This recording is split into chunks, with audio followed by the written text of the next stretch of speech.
Welcome to the Clockwork Percussion Podcast. Today we have Derek Eglit. Hello there. Welcome. So we are in beautiful Laguna Beach in a backyard on a porch outside. Thank you, Anna, for hosting. And Derek, how did you start playing drums? My parents actually bought me a Smurf toy drum kit when I was 1 year old. And apparently I just immediately started just smacking those things and kept saying, wow, wow, wow. I said wow a lot, my mom tells me. And they could just tell I was into drums from day one and just into music because I grew up in a musical household. My dad was a professional musician. I mean, he still is, but he's kind of semi-retired now. But so our house was filled with musicians all the time, every day. He actually had a reel-to-reel studio in the back room and record his bands and other bands and kind of produce bands out of our house. So I was just surrounded from like, when that came out of the womb. Okay. So that was your first kit, and then what was your first, proper kit? And then I don't remember how this happened, but apparently when I was like 6 or 7, my dad bought me an early 60s Pearl, one of those presidential series, Tiger's Eye, really beautiful kit for whatever, $100 off of one of his friends. And then I became a drummer. That was when it actually started happening. I started playing drums in the garage, and we had actually set up chairs, like foldable chairs in our garage, like a little amphitheater, and all the neighborhood kids would come over. It'd be like 10 kids sitting on chairs in little rows watching my dad and I jam. Wow. Playing, surf music or whatever we were doing. Yeah. So that's amazing. I first saw your dad at the Galaxy Theater. Oh yeah, playing with Dusty and Dick Dale. I'm sure I was there too. Which is trippy. Yeah, they were playing all like gold guitars. Yeah, that gold flake. Yeah, was it a Jaguar? I should know this.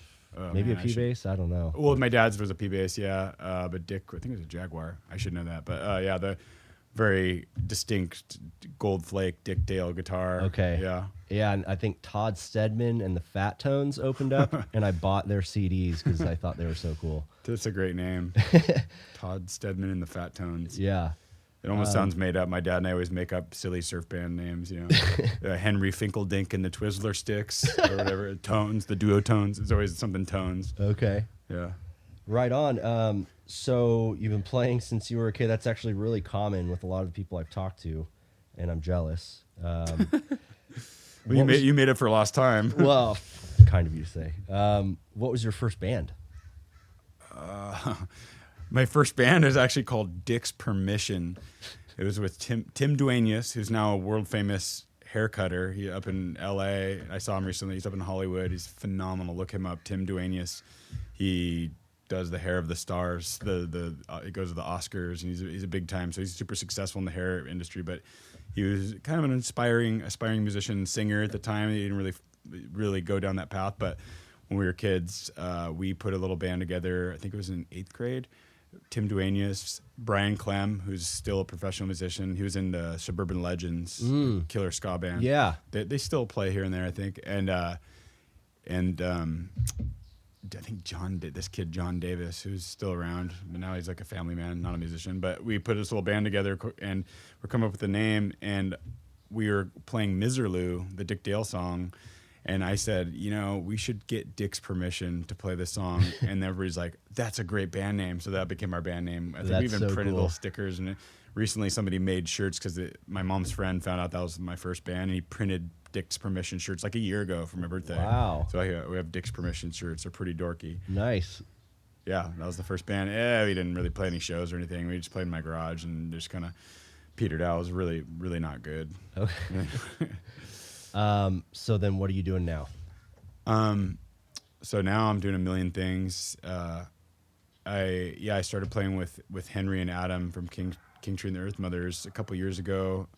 Adam and I had been kind of circling around each other in the music world of Orange County, and I knew he was a killer bass player, and he asked me if I wanted to jam with him and his best friend Henry, and I kind of knew who Henry was. I didn't know how good he was. I just thought, oh, he's this kid with an afro who likes my band Painted Wives, and he probably can pluck the 6 strings. Okay, let's see how this goes. Just jam. And I was like, oh my God, that first jam at Adam's house, like this is one of the best little chemistry, trio thing I've ever done. And Henry's one of the best guitarists I've ever heard in my life. So I left the room and I was like, I gotta do that again. And they're like, hey, do you want to like join this band we've had for a long time? We've never been able to like get it, off the ground and find the right drummer for it. And so I was like, yeah, let's give it a shot. And we've been doing that for a couple of years, maybe 3 years now. I don't know how long. Okay.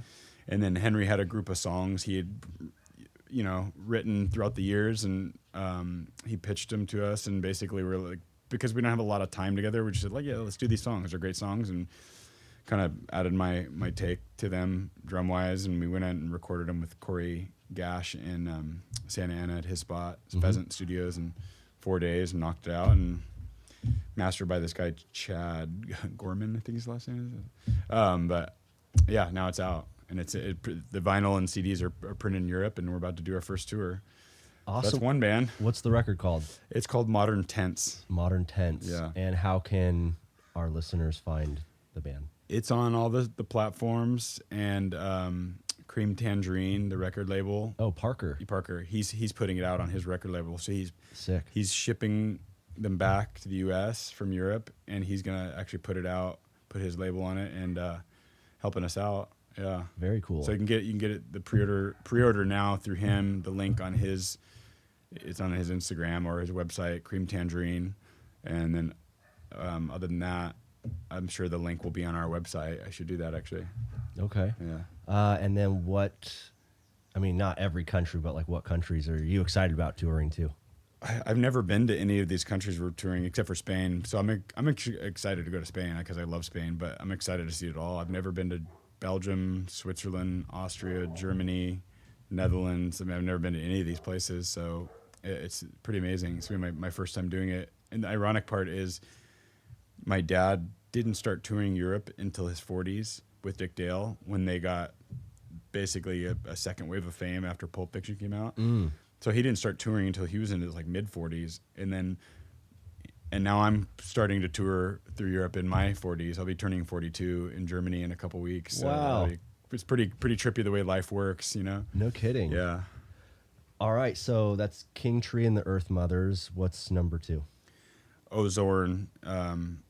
Zorn is a band I've been into for a long time. They're from Long Beach, and they used to play at Avalon Bar, across from what is now the Wayfarer.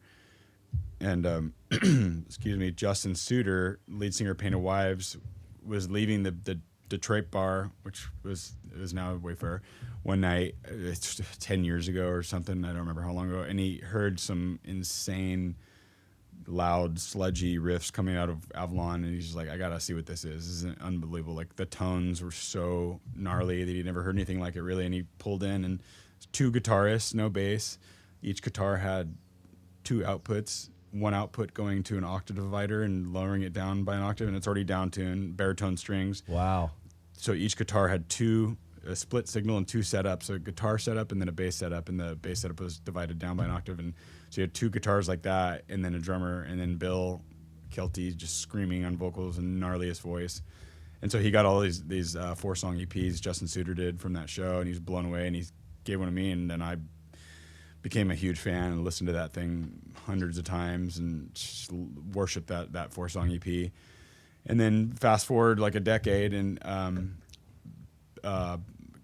Zorn and Painted Wives were going to play a show together at the Wayfarer for like kind of a dual record release kind of thing, and it got canceled because of COVID, and Bill had to kick out Danny Walker for various reasons, and he reached out to me to ask if I wanted to join, and I was like, oh my gosh, I am not worthy. I was like, it's one of those dream moments as a musician, or like, this is a band I've listened to for a decade, and now I'm really being asked to. I was like so nervous drove all my gear up to Vernon for the first rehearsal in this like apocalyptic mega complex rehearsal space. It's like totally ghetto, and I was like, where the hell am I? I'd never been to that area before, and it was like zombies walking around and crackheads, and And then I meet up with Bill and Billy, who was a guitarist at the time, and I was like, oh my god, I was so nervous to even meet these guys. Like, I feel like they're at another level, you know what I mean? Yeah. And got in there, and the first couple of rehearsals were a little weird because the sound in there was bad, and I didn't really know the songs that well. I didn't know I was supposed to. Thought we were just gonna be writing new stuff, and they were like, oh, make sure to learn the songs next time. And I was like, oh man, I hope I make the cut. I was like, still like, it went on for months where I was like, I couldn't read Bill. I wasn't sure if I was in or. You know, it was kind of this weird courting period, you know, like when you're starting to date somebody and you're not sure if they're into you. Yeah. And maybe he felt the same way about me, but we ended up becoming really good friends and musical companions, and then chipped away at writing that album. Billy went back to Florida, and Bill and I just worked on songs for like a year, like once a week or twice a week, and chipped away in my studio. He would take the songs home, edit, you know, riffs and put things together and sing and lay vocals down when I wasn't there. And he's kind of a mastermind of composition and producing. So he did most of the legwork in terms of the songwriting and putting everything together. I just kind of laid down rhythms and riffs for him and drove the rhythm forward. And yeah, we created a masterpiece of an album, and went out and recorded it in Florida and Tampa with Ryan Bosch. Look him up. He's an amazing producer and engineer, total tone wizard. Melvins, the Eels, the Whores, engineered for Foo Fighters and various other massive bands, and pretty amazing work with him. It was so easy. I would like get out there. I loosely written my parts, but it was all just kind of improvised, you know. And then so we get out there, and I was like, I don't know what I'm doing really. I mean, we set up. He had a bunch of hodgepodge kits laying around like in a graveyard of kits. It was crazy. So I'm like, okay, I'll take this. These D drums and these Yamahas, and I put a Frankenstein kit together. Nice. The hardware was weird. He didn't have any matching hardware, so I was like strange mounts, and like it was odd. I was all on my own there, which is kind of cool. Nobody's looking at me. And I had like a whole day we went to Guitar Center, got all the heads, tuned everything up, and it sounded so good, the kit I put together. It's maybe the best sounding kit I've ever played on personally, and Ryan said it's the best any of the drums in his studio have ever sound, so I felt like I knocked it out of the ballpark just by luck, kind of. Hell yeah. Yeah, it was one of those magical things. The room is magical, the tones, it was great. So I set up and I just started, he's like, okay, what song we gonna do first? I don't know, let's just go. And we started recording, and I finished one song, like one take kind of thing, and he's like, how'd that feel? That felt great. And I'm like, what do you think? He goes, it sounded great. Let's move on. It was like, it was kind of that kind of thing. Okay. And then we went through and finished all the drums in 2 days, like 1.5 or 2 days, I think. Super easy. It was like the easiest recording I've ever done because I kept it loose. Bill he was like, yeah, whatever. I trust you. Just keep going. Like no criticism, no feedback. It was unbelievable. Were you doing...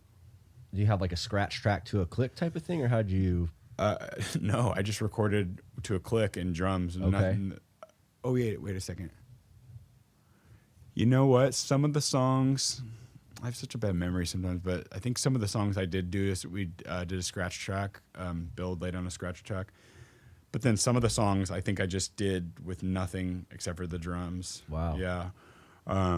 It was just so easy. Just like, he just trusted me to just go on my vibe and my instinct of just the vibe of whatever that song was, and it didn't matter if I nailed the fills that I had recorded on the demos or not. I could totally change it. It was totally up to me. Laid it down super quick, kind of like almost one take on most of it, and then moved on to then he just took it from there, and he crafted and wrote and changed things based on my new beats and stuff, which was pretty awesome. And he like went into the guitar laboratory for like a long time. He was in there for like a week or a week and a half or something. And at that point I was free, and then I was in Tampa for like 2 weeks with a rental car and went out and hung with manatees and just had the most peaceful time, hikes through the mangroves. It was I'd never been to Florida before, so it was epic. Right on. Yeah. What an experience. It really was. Okay, so that's Zorn. Yeah. What's the next band? And just to note, that album is done, but it's not out yet. It'll be out in beginning of next year. Okay. And Bill's doing a lot of big things with that band. He's got Ozzy Osbourne's social media manager doing our social media now, which has been blowing up and getting the attention of a lot of booking agents. So European tours are coming next year. We just got offered to play on Doomfest. What's it called? Maryland Doom Fest Oh. with like Pentagram and Sleep and stuff. Huge Doom festival, That's next year. sick. So that band is like on track to doing some big things. Bill's really pushing on that. He's really good. He's really smart with business, so he's running it as a business now. Yeah. I'm happy to hear that, man. Yeah. That's rad. Okay, so moving on to the next one. And then the jazz thing I do, which isn't really strictly jazz. I play in Laguna at this place called the Drake once or twice a month with a singer named Maki. And it's funny, I don't even her last name is Sains. I've never actually said it, but yeah, Maki. She's a phenomenal singer, flamenco dancer, belly dancer. She sings like in 5 different languages. She's just a total powerhouse. She's a badass. She's fun to be around and fun to play with, and just always pushes things forward, and just a powerhouse of a person. Puts on a great show. And so we started playing at the Drake like 3 years ago with this jazz piano player, Brian Clemens, who's phenomenal, also young. He's like 27. He's totally into the jazz world though. He's like jazz guy, and then she's like this just entertainer extraordinaire, and then I'm like the rock drummer who plays with them, and it works. It's a cool little trio. And it's an easy gig. They have a drum kit there, house kit. Oh, so you just walk in walk with up. bongos and my cymbals and just put on a good show. Hell yeah. Yeah. That one's just ongoing. It's it's been cool to work on my jazz chops for that, because it's kind of, I have to play really quiet there, light touch, and I'm not used to that. So it's forced me to like, and then they'll throw drum solos at me too, and I'm not comfortable drum soloing, especially light drum solos. All the rudiments. I'm used to playing loud and fast and hard, and like so it's a cool challenge. It's definitely, I've noticed my drumming has gotten a little more finesseful. Yeah. That's the word. Finesse. Yeah. Finessedelic. Well, you're already versatile, so that explains why. I mean, you're able to put it into practice, and Yeah, it's really cool learning new, bossa novas and sambas. yeah, And the partito alto with ostinatos, and that's challenging stuff at first. it for is, sure. and I really want to dig in more. I've only done some really basic work to get ready for those gigs, because really the people that come to the shows, they don't even notice that I'm, if I were to be a real bossa nova player from playing a real samba, or you know what I mean, like I'm kind of faking it all, but it works. But I do want to dig in more, and that gig is a really cool opportunity. It's a regular paid gig where we don't rehearse, but it offers me the opportunity to grow as a more versatile drummer that incorporates Latin and jazz, into my repertoire. So that's a fun one. And it's networking. I'm in Laguna with all these super wealthy, amazing artists, and I get to meet all these crazy people. It's great. Very cool. And then let's talk about Painted Wives. Yeah, Painted Wives was a great band.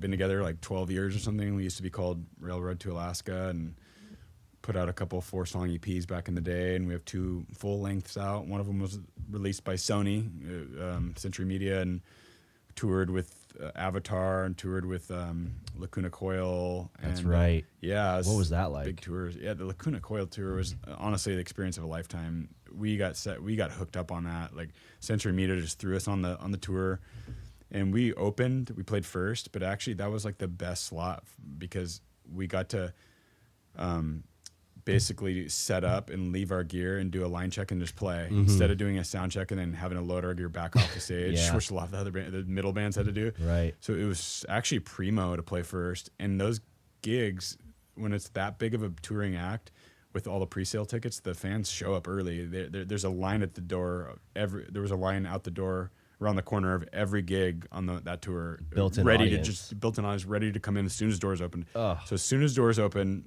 people flooded in, and then we'd play like 30 minutes after that, and they're just eager, just waiting to see what talent is opening. And half the crowd would love what we're doing. Half of them were like, they're there to see a female vocalist or whatever different style. And Sure. But I mean, half the crowd is pretty good, because it'd be like 500 people at a lot of the gigs. So that was you can see how touring. I learned how touring works on that tour. It's like we learned how to tour as a band. It was pretty grueling. I had to check in do the advance thing with the tour manager, their tour manager every day, email and check in, see what time we need to be there, and get directions and figure out the accommodations and figure out where we're going to stay and see if we got food money. And, it was just really like a tough. It was a lot of work, but a lot of fun too. Yeah. we learned how to tour and how to like. We became a lot better of a band from that tour. Yeah, you got to like travel every day. So a lot of people don't understand, like, it's late nights and early mornings, and it's constant travel, constant social interaction, and like being on your A game, like on every level the entire time. Yeah. Yep. Yeah. You know, and if you party, you got to pay for it the next day. And so it's like we didn't have any roadies or anybody to drive us. We were all doing the driving ourselves and doing all the loading ourselves, and it was cool. It was a good experience. So many weird experiences on that tour. It was like over a month and a half, I think. And man, we saw the whole country and played in so many places, and it became like a game within the band of who can find a place to stay. Find the band a place to stay that night. So I usually won that game. The most social, but you know, we work in the merch booth, and you know, somebody would come up, usually girls would come up and like, hey, where do you live? And oh, we're just, you know, looking for a place to stay tonight. I'm sure you don't have as fun.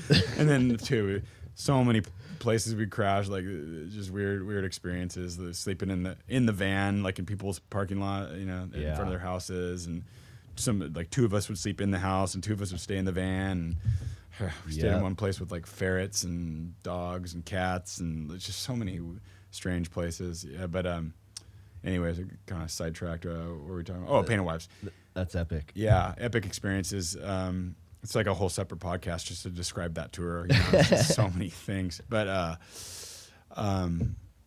yeah, Painted Wives is still a band, but it kind of, after COVID kind of destroyed a lot of bands and a lot of relationships with labels and stuff, and we couldn't really tour for personal reasons within the band, but then also plus COVID, and Sony dropped us. And but we're still a band. We still plan on actually writing and recording another album, just independently released. And cool.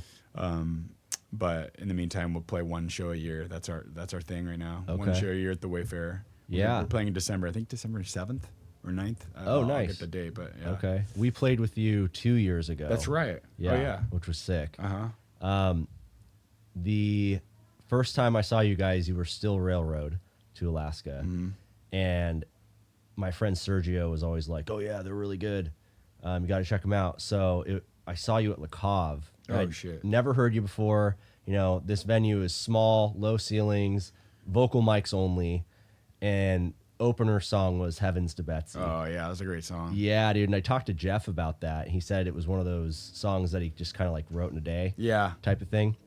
But I downloaded the fucking EP off of Apple and listened to it a million times. Dude, I love that song, and I wish, Great song. yeah, I wish that you guys had kept it like in the roto more. Me too. I know. Yeah. I feel like the tuning of our guitars changed, and for sure. It changed how Justin could sing, right, you know, to those old songs. And we talked about bringing them back, a lot of them back. And I really, really liked the early stuff. That it was a really unique thing, and our later stuff's unique too. But I've never heard anything like the first two EPs we did.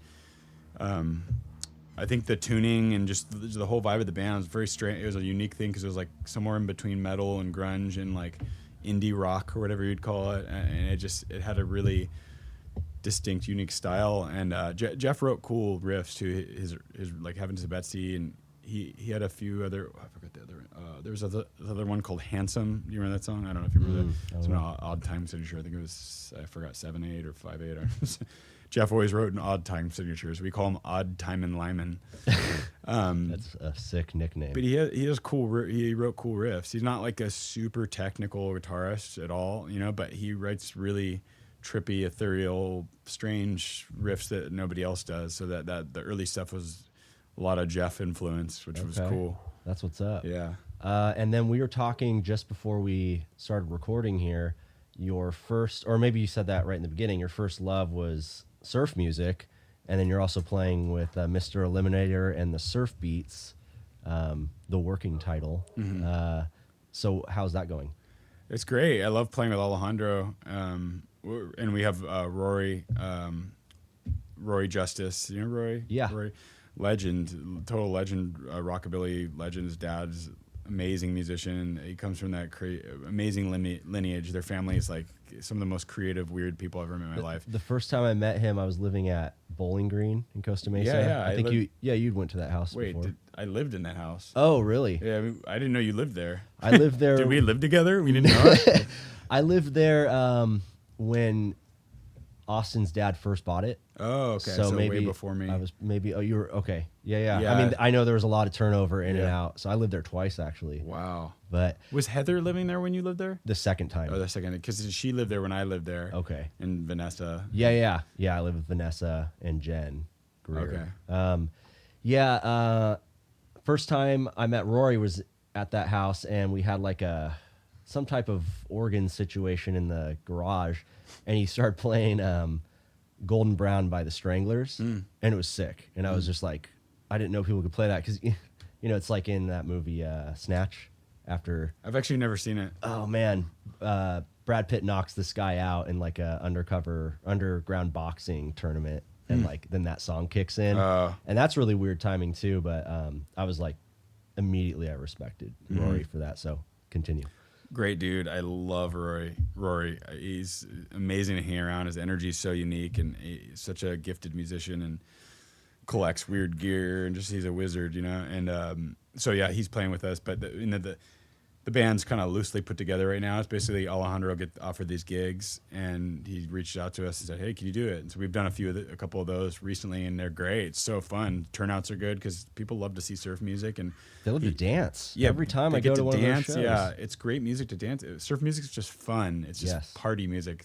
It's so refreshing because there's all these other styles of music that it's serious or whatever, and then surf music is just pure fun and just dance music. It's party time. And Alejandro is a party dude. He's the real deal. He parties. He's fun.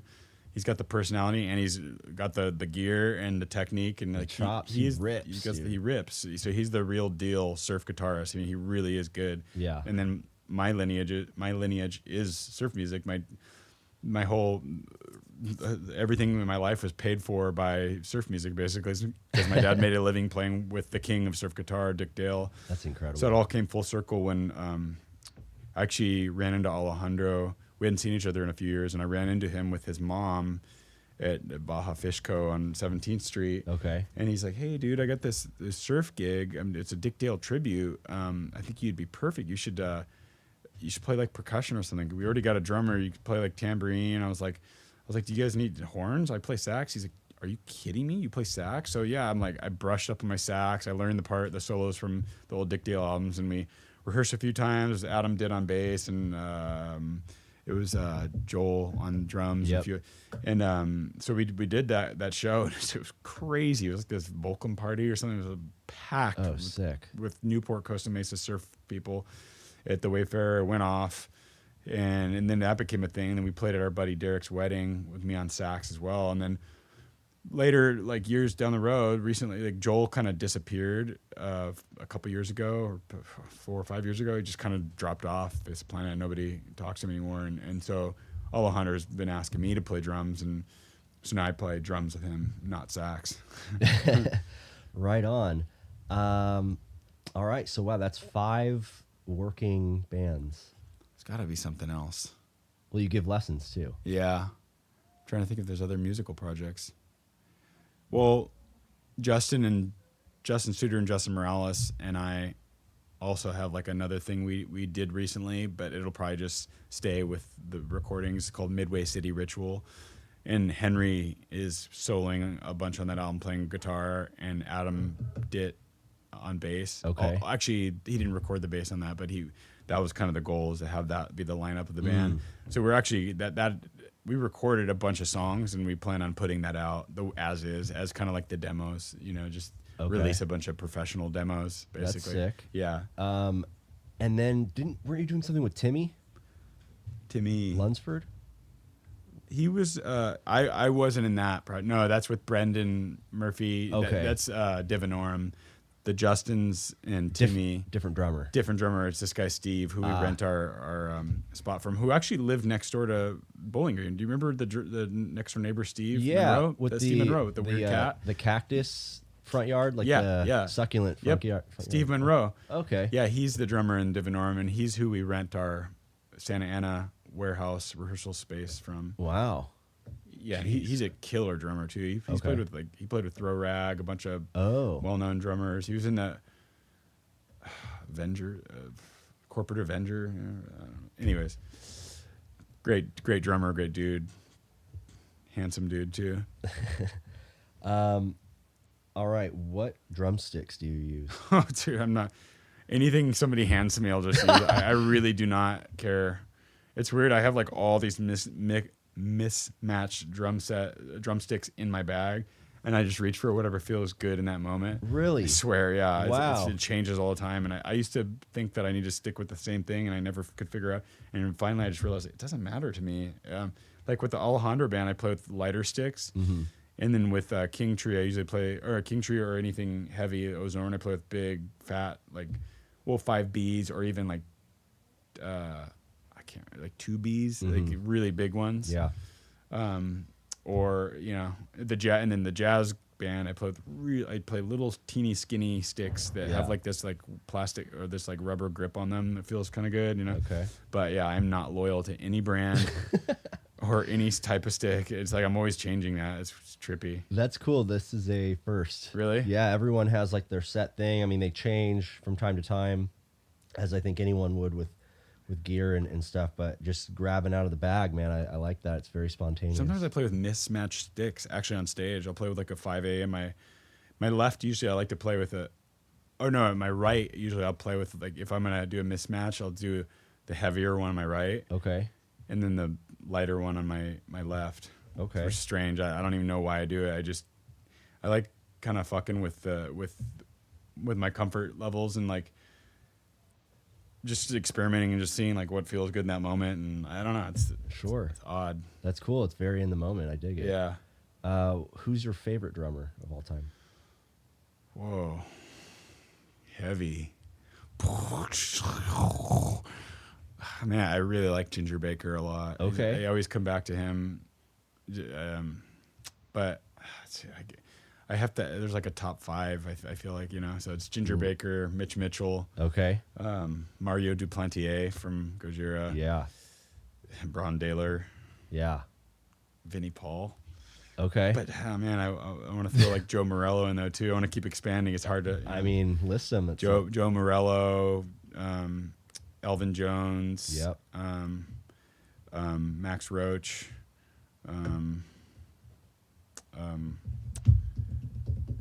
Yeah, I already said Vinnie Paul. Clive Bunker from Jethro Tull, the early days. Oh, wow. He was on Aqualung and all the ones previous. Okay. And then after Aqualung, I think he just became a family man and retired. It's really, really weird, but I love his drumming on those first few albums on Benefit. It's such a cool fusion of jazz and swing and like... And also, actually, another drummer that I'll probably get flack from all the other musicians and drummers, but he's one of my all-time favorites, is Billy Kreutzmann from the Grateful Dead. Not crazy about Mickey Hart, their other drummer, but Billy Kreutzmann has such a unique style. If you listen to the first few albums, and especially like live recordings from the early 70s, his style of fusing like it's jazz and the kind of country drumming and like a really good swing feel, but such unique snare chops. He'd always do these like really fast like triplet things that are in a weird pocket that I've never heard before. That nobody plays like him. Wow. He's such a unique drummer, and he never gets any credit. Nobody ever talks about him, except for maybe Deadheads, and nobody listens to them because everybody thinks they're on drugs. But I'm actually a huge Deadhead. But just because my family, my dad used to play with Bob Weir back in the 70s, and my mom was really good friends with the Dead, and so I grew up on stage with the Dead as a kid, and so I got to be there as a little kid listening through the soundboard with headphones on. Holy hell. Got to see Sting and Chuck Berry and all these amazing musicians. Chuck Berry? Yeah, I got to see Chuck Berry open up for the Dead in Salem, Oregon. He when I was like opened 13. for the Grateful Dead. Yeah. That's sacrilegious. Weird. Everybody opened for the Dead. Steve Miller, Sting. I saw Sting when he was doing his 3-piece jazz thing with Virgil Donati. Virgil Donati? No. Oh my God, you gotta look him up. He's one of the craziest jazz fusion drummers. and he was playing with Sting at the time. It was right after the Police, and he got Virgil Donati. He was like crazy fusion drummer, and then and the guitarist who I forgot who the guitarist was, but it was a 3-piece jazz like fusion band that Sting had, and it was insane. They opened for the Dead, and then I was hanging with Sting, listening through the console on stage, like right next to Sting, going, whoa, listening to watching the Dead right here. It's pretty crazy. Gotta keep track of the time. Sure. Okay, we're good. I saw you had a Slingerland drum kit last night. I think I've seen that a couple times with the surf band, but what are you running with nowadays, kit wise? I have like a few different kits, and I don't play a lot of shows where I'm bringing kits other than the surf thing, and then King Tree and the Earthmothers. We haven't really been playing much.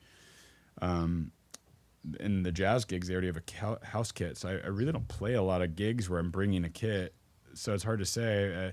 The Slingerland's my main kit right now because it's the surf music that's perfect for that, and then the King Tree shows it works too. Are those standard rock sizes on that kit? Yeah. 22-inch kick? Okay. 22, 12, 13, 16, yeah. Okay. Very cool. And then don't you have like a white, like 5 or 6 piece kit as well? I did. You're talking about the one that was like the pearl kind of? Yeah. I thought you played it a couple years ago at that Painted Wives show. Yeah, that one. Oh, there was the DW? Maybe. It was like a classic collector series DW thing. It's really, actually, I want to sell that thing. Okay. I need to sell it because I just never use it. I don't really like it. Honestly, it didn't have a lot of soul to me. So I'm actually kind of in between, like where I need another kit. I need to sell the DW, and I have this OCDPA or OCDP, it's PDA, Orange County Drums and Percussion. Nice.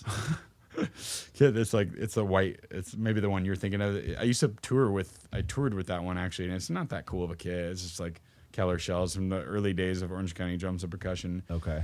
What do they call that? Pearl shell, white pearl shell. Yeah, something like that. I want to get rid of that kit too. Okay. I can get like 600 for it, so it's a cheap kit. Get rid of those 2 kits, and I need another 1 or 2 kits right now because I need a rock kit. But I have a early '80s chrome wrap Ludwig Chrome wrap maple. Yeah, it's badass. And so I need to get that one up in shape to play with. That's gonna be my Zorn kit. Super big. Yeah. Deep power toms. Okay. And I have 2 floor toms for that too. Not that I'll even ever use the second one, but 16 and 18. It's 18's huge. Yeah, and it's just always I can't even reach that far. What's your dream kit? Shit, I don't know. If you could, if you had to narrow it down to one, manufacturer, sizes, what would it be? I guess Ludwig. I really like Ludwig stuff. They make some new stuff that's actually really cool, like the new Sonics. I recently played a country gig, and the house kit was like the natural wood finish new Sonics, the Ludwig new Sonics, and it was like the best sounding kit I've ever played in my life. So I'm like, okay, maybe I need to get one of those. They just make such good their new stuff. They make some stuff that looks like vintage, that they have using the vintage style finishes, sparkles. Like you would see it and think that it's an old kit from the 60s or 70s, but they're modern and they sound really good. So kind of want to get one of those newer Ludwigs that's kind of like a throwback, vintage style that can work in a bunch of different settings for me. Okay. There's something about that brand. They've had like the best drummers. You got like Bonham and Ringo. That's subjective, but they're still in business. They made in USA. They do the acrylic stuff, which I have like a giant affection for. My next kit will be acrylic. I don't know if it's going to be a Ludwig or not because you can do other custom options like drummaker.com. They can give you whatever color shells you want, wood or acrylic, drill all your holes, and then sell you hardware too, so you can make it super customized. But there is something about Ludwig, something special about Ludwig. Anytime I play on a Ludwig kit, I'm just like, oh gosh, they're so good. Yeah. So I think that would be my next kit. It's gonna be a Ludwig. Maybe my next 2 kits. I thought about it. Yeah, acrylic would be cool too. But also like, I want to get like an old Ludwig, kind of old beat up Ludwig to play with the surf gig.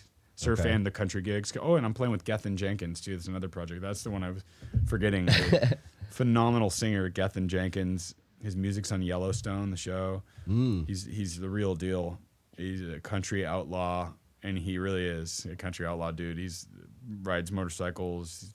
He knows all the biker gangs, and he's a combat veteran. He was the first boots on the ground in the first Iraq War. Wow. Got shot people, and got shot, and no, that's crazy. pretty gnarly dude. And he's a sweetheart and amazing dude to hang around, but he's also tough, and he's like the big 6'5" or whatever, big cowboy hat, all the jewelry, and like, but sings like an angel. And it's really a great songwriter. His songs are so fun to play, and he's got an all-star band, great pedal steel player, Brandon.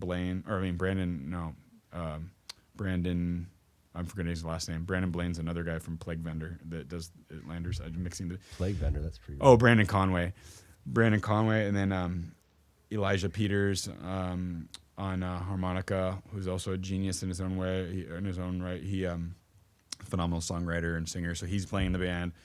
And then Adam Didd on bass, me on drums, and then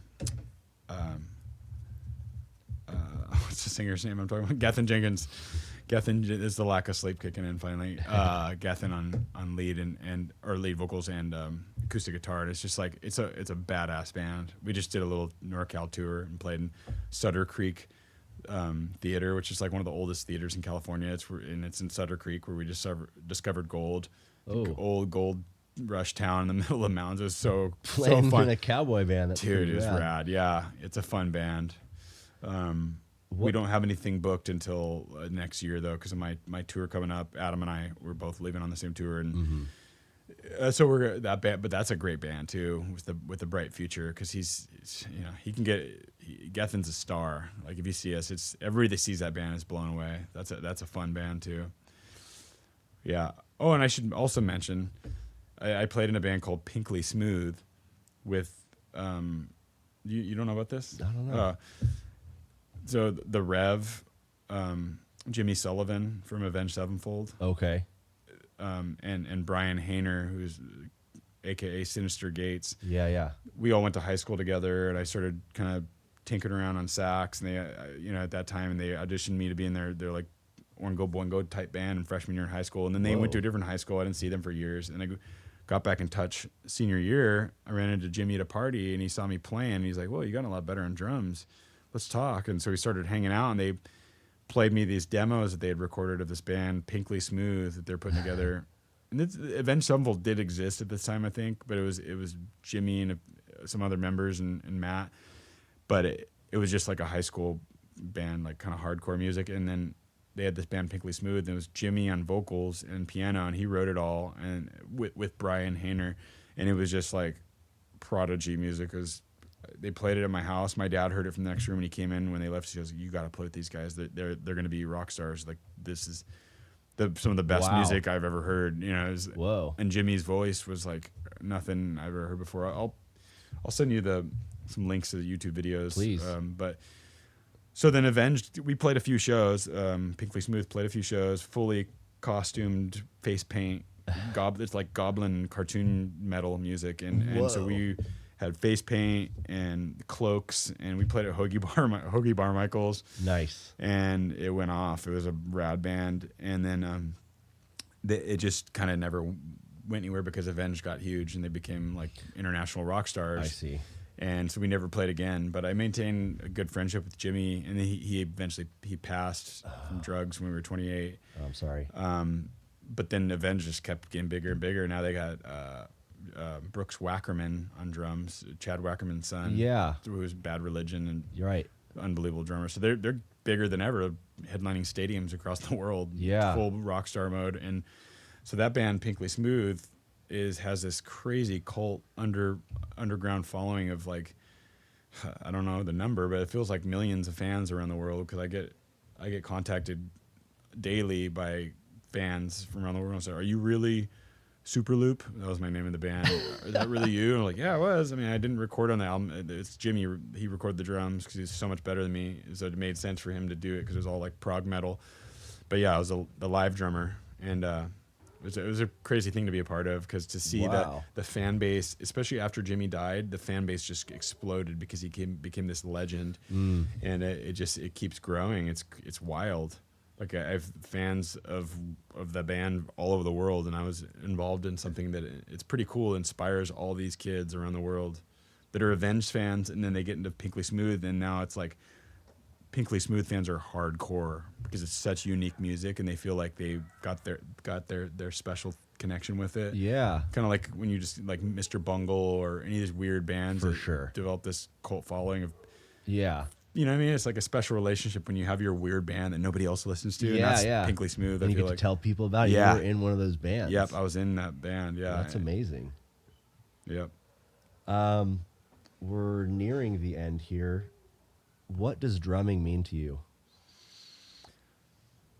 Drumming is almost like a mathematical equation and a challenge that just keeps persisting throughout my life, where I need to figure stuff out, and it's almost there's ego involved, and you know, getting attention from people, because that's a big part of music. You go and perform and get attention, get validation. So there's definitely that's a big part. I like getting attention and validation. That's a big part of it, but the main part to me is just constantly just solving this equation, like getting better and figuring out how to, you hear something, you go, how did they do that? And you crack the code and figure it out, and you figure out how to train all four limbs to do different things at the same time, and learn new patterns and then implement it, and it keeps adding to this vast vocabulary of patterns, and to have, I've played drums my whole life, and then sometimes I don't know where it's going, or I feel lost, or ask, why am I even doing this? But then there's moments when I record an album and I hear it and I go, oh my gosh, that's me. I did that. And it's all the years, decades of, you know, solving these equations and figuring out how to be better and progress and learning new patterns, and then it all actually becoming part of your vocabulary, and then coming out through music on an album that people get to listen to for thousands of years, hopefully, unless Earth gets destroyed. But it's a pretty amazing thing to do, you know, to just keep just solving all these equations. And That's a really unique perspective. I love it, dude. Yeah, no one's ever put it that way before, but you're right. It's very mathematical, and yeah, you just keep like adding to your arsenal, to your vocabulary. Yeah. And then it never goes away. Like once you add it to your arsenal, it's part of your vocabulary, and you go to play a gig and you're like, oh, wow, that just came out naturally. It was something that I didn't know how to do like a month ago, and I programmed it in, and now it's just part of my body and my voice. It's pretty incredible. Those are the coolest moments when, especially when it comes out live, like you rehearse for a show, and then as soon as you start playing, count off, like it could go a million different ways. And then sometimes you just surprise yourself with some shit, and you're like, after the set, hey, were you recording that? Because I did this one thing here that I never did before.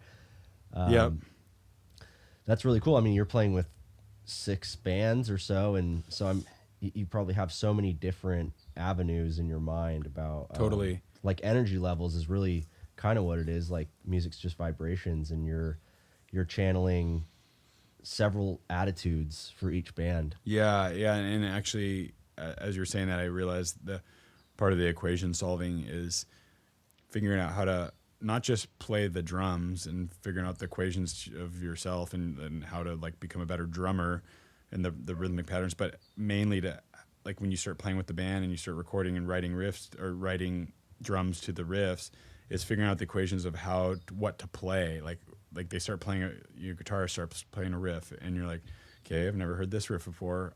I could do 6 million different things right now, and it can go any different direction. So how do I best suit the song and turn this thing into music? And that's like what our job is like turn what they're doing into music.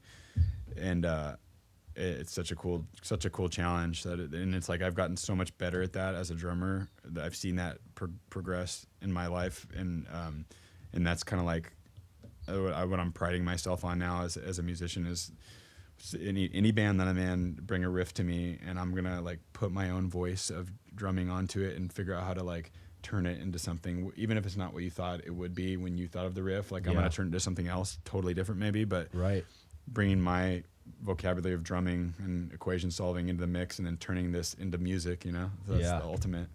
Hell yeah. So what are a few tips that you would give to listeners of all skill levels? Sign up for Derek Eglit drum lessons.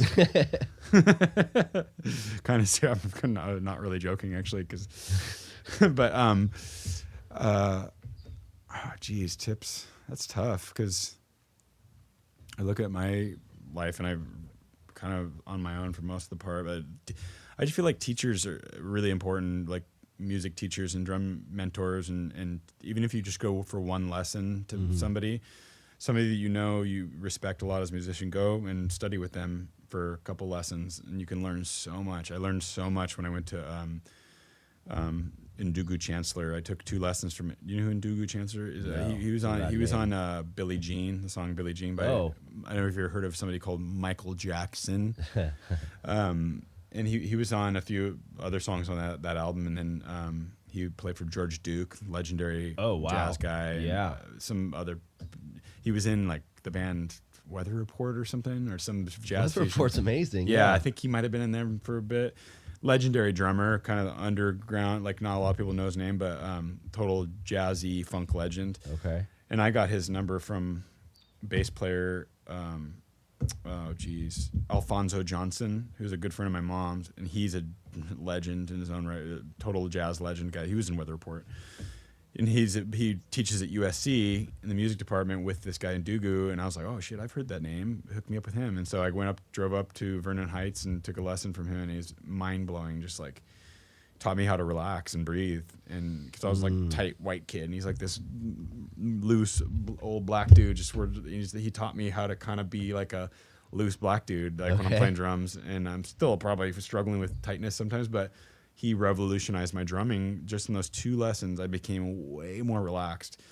He had me doing rudiments around the kit, real basic stuff, but as I'm doing it, breathing and counting and just relaxing my back, and he's like, we videoed everything, and I was like, first like clenching in the first lesson, and then by the next time I went to him a few weeks later in the second lesson, he's like, you've come so far. You're way more relaxed now, and you're breathing. Can you see what's happening? I was like, yeah, I can, and became a different drummer. So. I'd say my top advice for drummers is to go find a drum teacher that's really good and just take a lesson or 2 from them, or a bunch, or however many it takes. Yeah. Because that really helped me a lot. I've gone through 3 different drum teachers, and only 1 or 2 lessons with each person. This completely revolutionized my drumming. Okay. Yeah. That's cool. Yeah, and other than that, play with as many good musicians as possible. That's the other. You just keep playing live with good musicians that are better than you. Right. Yeah, right. That's the best thing to do. Yeah, that's just always keep pushing yourself. That's like, it reminds me of like kind of like the Steve Jobs thing, where he's like, A players like working with A players.